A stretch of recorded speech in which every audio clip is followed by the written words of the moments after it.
প্ৰথমে মই নিতা কিচেনলৈ সকলোকে স্বাগতম জনালো। আজি মই কেঁচা আমেৰে বনোৱা জামৰ ৰেচিপি এটা লৈ আহিছো।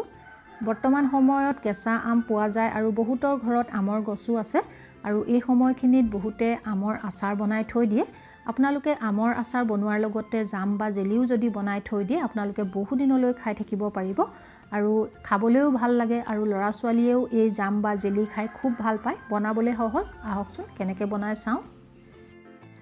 এই আমৰ জাম বনাবলৈ ইয়াত মই লৈছো 4টা কেঁচা আম আৰু আমকেইটা মই ভালদৰে ধুই ললো। ধুই লোৱাৰ পিছত এতিয়া মই ভালদৰে ইয়াৰ বাকলিখিনি গুচাই লম। বাকলি গুচাই লোৱাৰ পিছত এতিয়া মই এখন পিহনাৰ সহায়ত এইখিনি পিহি লম।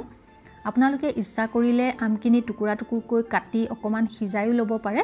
সিজাই লোৱাৰ পিছত ভালদৰে আপোনালোকে পিটিকি পেলাই এইখিনি জাম বনাব পাৰে। মই কিন্তু এনেকৈ পিহি দিলে অকমান গোটা গোটা নিচিনা হৈ থাকে, ভাল লাগে এনেকৈ খাই। আৰু এতিয়া মই গোটেইখিনি আম এনেদৰে পিহি লম। এতিয়া মোৰ গোটেইখিনি আম পিহা হৈ গৈছে। এয়া চাওক, এনে ধৰণৰ হ'লে হ'ব। এতিয়া মই পিহা আমখিনি এটা কাপেৰে জুখি দিছো আৰু এনেকৈ জুখি দিলে আমি যেহেতু ইয়াত চেনি মিলাম সেই চেনিখিনি আমি জুখমতে দিব পাৰো। এয়া 1 কাপ হৈছে।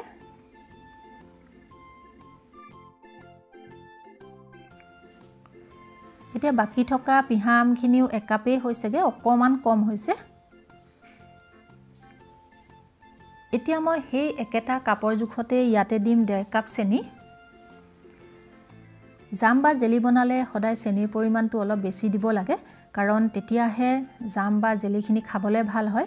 আৰু যেহেতু আমি কেঁচা আম ব্যৱহাৰ কৰিছো, আমত যথেষ্ট পৰিমাণে টেঙা থাকে, সেইবাবে চেনিটো যদি বঢ়াই নিদিয়ে জেলিখিনি বা জামখিনি বহুত বেছি টেঙা হৈ যায়।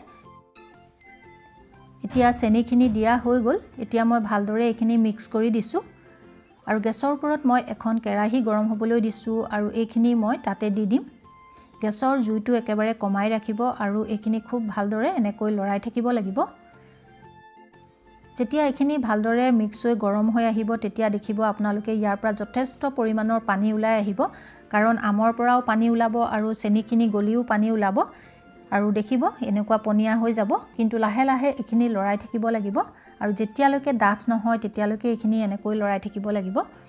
অলপ সময় লৰাই থকাৰ পিছতে এতিয়া মই ইয়াতে ব্যৱহাৰ কৰিম অকমান কালাৰ আৰু মই ঘৰত ব্যৱহাৰ হোৱা ইয়াত হালধি পাউডাৰ অকমান মিলাই দিছো, কাৰণ আমি কিনা ফুড কালাৰটো নিদিলেও হ'ব তেতিয়া, কাৰণ ঘৰতে যেহেতু আমি হালধি পাউডাৰটো আমাৰ থাকেই। এনেদৰে যদি অকমান আমি হালধি দি দিওঁ তেতিয়া ৰংটো দেখিবলৈ খুব ধুনীয়া লাগে। আৰু মই অকমান ইলাচি গুৰি খুন্দি এনেকৈ দি দিছো আৰু লগতে দিছো আধা চামুচ ক'লা নিমখ। ক'লা নিমখ দিলে ইয়াৰ টেষ্টটো খুবেই ভাল হয়, কাৰণ ইয়াত যেহেতু আমি চেনিৰ পৰিমাণটো বেছি দিছো, অকমান মিঠাটো বেছি লাগে, সেইবাবে অকমান নিমখ দিলে ইয়াৰ টেষ্টটো ভাল হয়। এতিয়া মই আপোনালোকক ওচৰৰ পৰা দেখাই দিছো, এইখিনি সব ধুনীয়াকৈ ডাঠ হৈ আহিছে। এতিয়া এই জামখিনি আৰু বেছি দেৰি গেছৰ ওপৰত ৰাখিব নালাগে, নহলে বহুত বেছি টান হৈ যাব। এতিয়া মই গেছটো অফ কৰি দিলো আৰু মই এটা চিচাৰ বাটিত এইখিনি উলিয়াই পেলালো। এই জাম আপোনালোকে ৰুটি, লুচি বা ব্ৰেডৰ লগত খাব পাৰে, খাবলৈ খুবেই ভাল লাগে। যদি আপোনালোকে এনেদৰে এই জাম বনোৱা নাই নিশ্চয় বনাব আৰু কেনেকুৱা পালে মোক কমেন্ট যোগে জনাবলৈ নাপাহৰিব। ভিডিঅ'টো চোৱাৰ বাবে আপোনালোকলৈ বহুত বহুত ধন্যবাদ থাকিল। পুনৰ লগ পোৱাৰ প্ৰতিশ্ৰুতিৰে আজিলৈ আহোঁ।